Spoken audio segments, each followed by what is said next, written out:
Hello दोस्तों, आइए आज हम बात करेंगे बिल गेट्स के बारे में। तो बिल गेट्स को हाल ही में काफी आलोचनाओं का सामना करना पड़ रहा है जब से उन्होंने कहा है कि हमें जो है भारत के साथ वैक्सीन का फॉर्मूला शेयर नहीं करना चाहिए। और आइए इस वीडियो में जानते हैं कि क्यों बिल गेट्स ने ऐसा कहा और उसके पीछे के क्या कारण बिल गेट्स ने बताया कि क्यों हमें वैक्सीन का फॉर्मूला शेयर नहीं करना चाहिए। और आइए इस बात को भी जानेंगे कि क्या जो कारण बिल गेट्स ने बताए वो वाकई में वैलिड हैं या फिर नहीं है। अगर आप इस चैनल पर नए हैं तो प्लीज इस चैनल को सब्सक्राइब करें और इस वीडियो को लाइक करें। आइए हम शुरू करते हैं।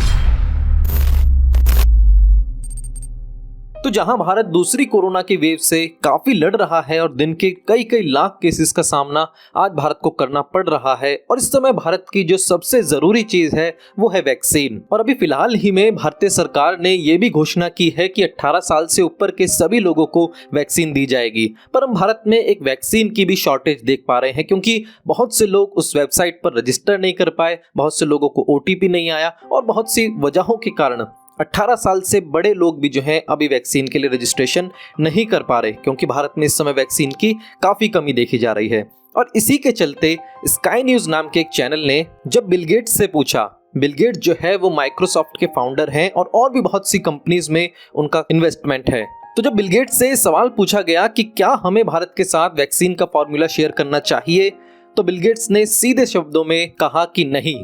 उन्होंने कहा कि हमें डेवलपिंग कंट्रीज के साथ, यानी कि जो कंट्रीज अभी डेवलप्ड नहीं हैं, जो कि विकासशील देश हैं, उनके साथ अभी हमें वैक्सीन का फॉर्मूला शेयर नहीं करना चाहिए। और भारत भी जो है विकासशील देशों में यानी डेवलपिंग कंट्रीज में आता है। और अगर हम जाने इसके पीछे के कारणों को कि बिल गेट्स ने ऐसा क्यों कहा, तो बिल गेट्स ने कहा कि जो है पूरी दुनिया में बहुत ही लिमिटेड फैक्ट्रीज हैं जहां पर कि वैक्सीन को सही से बनाया जा सकता है। उन्होंने कहा कि हर कोई वैक्सीन को नहीं बना सकता, पर बहुत कम फैक्ट्रीज हैं पूरी दुनिया में जहां वैक्सीन बन पाएगी। और दूसरा कारण जो यहां पर बिल गेट्स ने दिया वो कहा कि ये जो टेक्नोलॉजी का ट्रांसफर है ये इतना आसान नहीं है। उन्होंने कहा कि इसके लिए जो है सरकार से ग्रांट हमें चाहिए रहता है और बहुत सारी एक्सपर्टीज चाहिए रहेगी जो कि US गवर्नमेंट के पास है, पर बाकी के डेवलपिंग कंट्रीज के पास वो एक्सपर्टीज नहीं है। यानी सीधे सीधे शब्दों में उनके कहने का मतलब ये था कि हर कोई वैक्सीन को नहीं बना सकता। US के पास वो स्पेशलिटी है, वो एक्सपर्टीज है कि हम वैक्सीन बना पा रहे हैं, पर हर किसी के लिए ये काम संभव नहीं है। और उन्होंने ये भी कहा कि किसी एक चीज को दूसरी जगह मूव करना, जैसे कि उन्होंने एग्जाम्पल के तौर पर कहा कि J&J फैक्ट्री जो कि जॉनसन्स एंड जॉनसन्स फैक्ट्री है अमेरिका की, उन्होंने कहा कि अगर उसको हम इंडिया में मूव करेंगे तो एक बहुत ही नई सी बात होगी, कोई अनोखी सी बात होगी, और इसको वो सपोर्ट नहीं करते। पर ये सारे जो कारण बिल गेट्स ने दिए ये बिल्कुल गलत हैं, क्योंकि भारत की वैक्सीन बनाने की जो क्षमता है वो पूरे देश को पता है। और भारत की जो कंपनी है सीरम इंस्टीट्यूट ऑफ इंडिया, ये पूरी दुनिया में सबसे ज्यादा वैक्सीन आज की डेट में बना रही है। और अगर दुनिया में सबसे ज्यादा वैक्सीन बनाने वाली फैक्ट्री भारत में है, यानी कि यदि भारत सबसे ज्यादा दुनिया में वैक्सीन का निर्माण अभी फिलहाल कर रहा है, तो फिर क्या प्रॉब्लम आएगी भारत को और वैक्सीन का निर्माण करने में अगर फॉर्मूला उनके साथ शेयर कर दिया जाता है। और इसी साल की शुरुआत में यूनाइटेड नेशंस के सेक्रेटरी एंटोनियो ने भी कहा था कि कोरोना की बीमारी से लड़ने के लिए जो सबसे बढ़िया एसेट आज हमारे पास है वो इंडिया है, क्योंकि इंडिया में वैक्सीन बहुत ज्यादा मैन्युफैक्चरिंग की जा रही है। और एक और जो रीजन बिल गेट्स ने दिया कि उन्होंने ये भी कहा कि टेस्टिंग वो अच्छे से नहीं कर पाएंगे, या फिर टेस्टिंग करना इतना आसान नहीं है, टेस्टिंग में काफी फेज लगते हैं। पर यह भी गलत है, क्योंकि पिछले समय में कुछ वैक्सीन को भारत में टेस्ट किया गया है और उनको अप्रूव भी किया गया है। और बिल गेट्स के इस स्टेटमेंट के बाद उनके जो सपोर्टर्स हैं उन्होंने भी उनकी काफी आलोचना की है।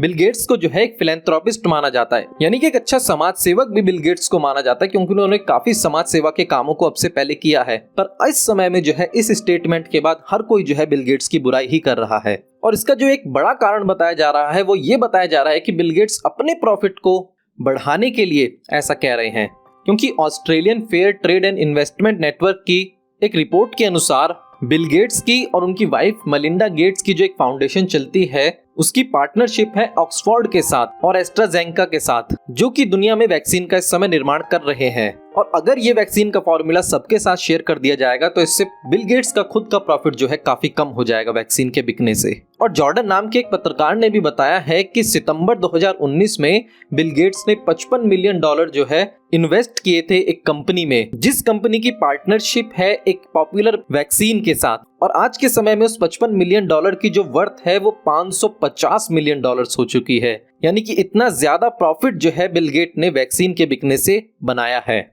और यही कारण है कि बिल गेट जो है भारत को नहीं देना चाहता या और डेवलपिंग कंट्रीज को नहीं देना चाहता वैक्सीन का फॉर्मूला। और ऐसे समय में जबकि पूरा देश जो है, पूरी दुनिया जो है कोविड-19 के प्रकोप से जूझ रही है, ये एक बहुत सही कदम नहीं है जो बिल गेट्स ने उठाया है। ये एक अच्छी स्टेटमेंट नहीं है जो बिल गेट्स ने कही है। और इसके कारण बिल गेट्स को काफी आलोचनाओं का सामना अब भी और आने वाले समय में भी उठाना होगा। अगर आपको ये वीडियो पसंद आया तो प्लीज इस चैनल को सब्सक्राइब करें।